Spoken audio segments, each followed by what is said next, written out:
अस्सलाम वालेकुम वरहमतुल्लाहि वबरकातुह। दोस्तों, आज पीएच वैल्यू के बारे में हम बतलाएंगे कि इम्पोर्टेंट पीएच वैल्यू क्या क्या है और पीएच होता क्या है। ठीक है ना। और देखिए, यूरिन का जो है जनरली जो है पीएच हमारा 6 होता है, ब्लड का 7.4 होता है, स्पर्म का 7.2 से लेकर के 8.0 तक होता है। ठीक है, ये अल्कलाइन होता है, बहुत ज्यादा नहीं। और अगर ये ज्यादा अगर अल्कलाइन हो जाता है तो वो भी हार्मफुल होता है। ठीक है, इसके बारे में थोड़ा सा भी हम बतलाएंगे। अष्टमिक का हमारा 1.5 से 3.5 तक होता है। ठीक है, क्योंकि ये एसिडिक होता है और एसिडिक होना बहुत जरूरी है। हम जो फूड खाते हैं, फूड के साथ अगर इंजेस्टेड बैक्टीरिया चला जाता है तो बैक्टीरिया को किल करने के लिए HCl जो है हमारा बहुत जरूरी होता है ना। एसिडिक मीडियम बहुत जरूरी होता है। एसिडिक मीडियम बनाता है हमारा HCl, hydrochloric acid. Hydrochloric acid parietal cell से निकलता है। अष्टमिक में एक सेल होता है, वो पैराइटल सेल्स कहलाता है, उससे निकलता है। सलाइवा का हमारा जो है पीएच होता है 6.7। ठीक है, स्लाइटली एसिडिक होता है। बाइल जूस हमारा जो है, आपको पता है कि बाइल जूस एकदम अल्कलाइन होता है। ये 7.5 से 8.5, 7.5 से 8.5 इसका पीएच वैल्यू होता है। पैंक्रियाटिक जूस भी हमारा उसी तरह का है, 7.8, ये भी अल्कलाइन होता है। टीयर्स हमारा जो है 7.0 से 7.4। ये पता ही होगा कि अगर कोई बच्चा रोता है या आप भी रोते हो कभी, तो कभी कभी मुंह में आ जाता है, तो कैसा लगता है वो? एसिडिक नहीं, अल्कलाइन लगता है। ठीक है, तो बेसिकली हमारा जो है बॉडी के अंदर में जो है डिफरेंट डिफरेंट जो पार्ट्स हैं और एरियाज हैं, सिस्टम्स हैं, उसमें डिफरेंट डिफरेंट हमारा पीएच वैल्यू होता है, जिसमें urine, blood, sperm, stomach, saliva, bile juice, pancreatic juice और टीयर्स के बारे में हमने बतला दिया है। ठीक है, और इसका पीएच वैल्यू हमेशा आपको पता होना चाहिए कि 7 जो होता है ना, ये 7 ये हमेशा न्यूट्रल होता है। 7 से इधर अगर नीचे जाएंगे 6 आएंगे, 5 4 3 2 1 0 इधर आएंगे, तो इधर ये न्यूट्रल के बाद इधर जैसे जैसे इधर बढ़ेंगे वो एसिडिक होता जाएगा।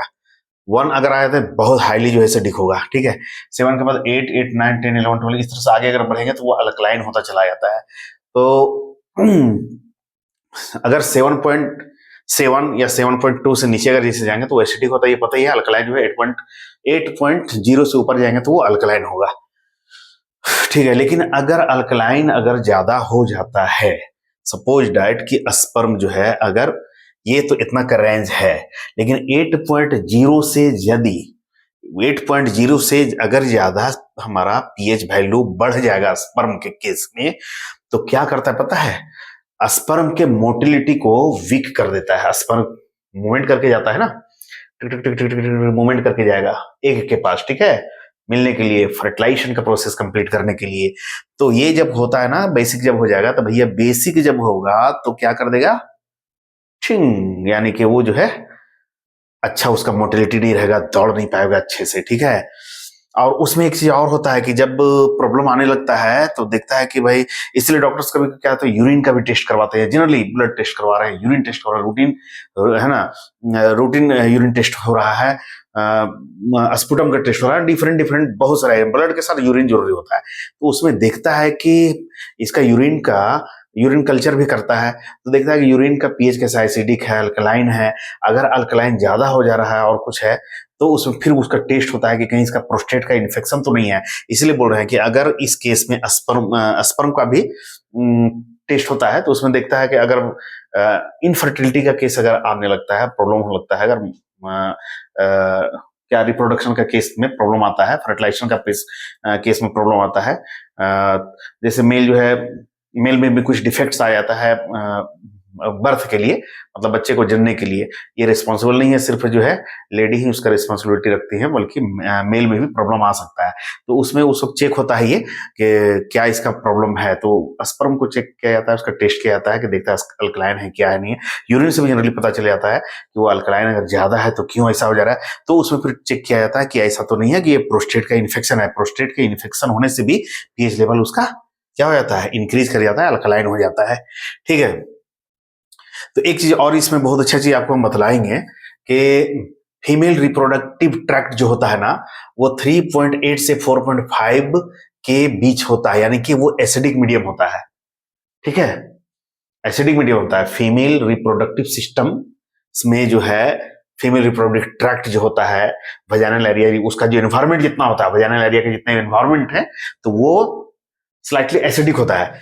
ठीक है। तो एसिडिक स्लाइटली भी नहीं, मतलब यहाँ तो देखिए इधर से आ रहा है तो 3.8 से 4.5 तक एसिडिक मीडियम होता है, ठीक है। और इधर जो है हमारा क्या है कि स्पर्म जो है, स्पर्म का हमारा 7.2 से 8.0 तक होता है। तो ये क्या करता है कि स्पर्म कैन इसमें इसका इस मीडियम में जब जाता है यहाँ से, तो उसमें जो है स्पर्म कैन सर्वाइव, उसके बाद स्विम कर सकता है, सर्वाइव कर सकता है, फर्टिलाइज कर सकता है, ठीक है। तो ये जो है environment, acidic environment, reproductive female reproductive tract का इन्वायरमेंट जो है वो एसिडिक होना बहुत जरूरी है, मस्ट है, ठीक है। कभी कभी प्रॉब्लम क्या होता है कि बहुत ज्यादा जो है ना इसका पीएच और डाउन हो जाता है, ठीक है। बहुत ज्यादा एसिडिक अगर हो जाएगा तो उसमें क्या होता है कि वजाइनल एरियाज में जो है ईचिंग शुरू हो जाता है, वजाइनल एरिया में ईचिंग शुरू होता है, ठीक है। ईचिंग जब होने लगता है, प्रॉब्लम आता है, ठीक है। तो उसमें जो है अगर डॉक्टर्स के पास अगर कोई जाता है तो उस वक्त जो है डॉक्टर उसको क्या देता है, एक मेडिसिन देता है, सिरप, अल्कासोल, ठीक है। ये अल्कासोल सिरप जो है पानी में डाल करके, एक गिलास पानी में डाल करके उसको पीने के लिए देते हैं। और वो जब पीता है, पीने का प्रोसीजर कंप्लीट होता है तो पीएच जनरली इसका जो है बढ़ता है, और फिर जो है ईचिंग वगैरह प्रॉब्लम ठीक हो जाता है। उसके साथ और भी अदर्स मेडिसिन भी दिए जाते हैं, ठीक है। तो ऐसा ही है, इस तरह का केसेस है।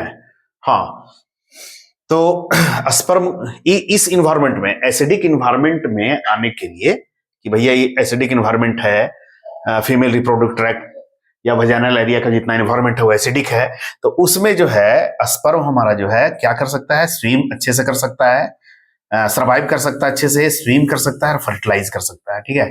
तो स्पर्म को ना ही ज्यादा अल्कलाइन होना है, ना ही फीमेल रिप्रोडक्टिव ट्रैक्ट का इन्वायरमेंट जो है ज्यादा एसिडिक होना है।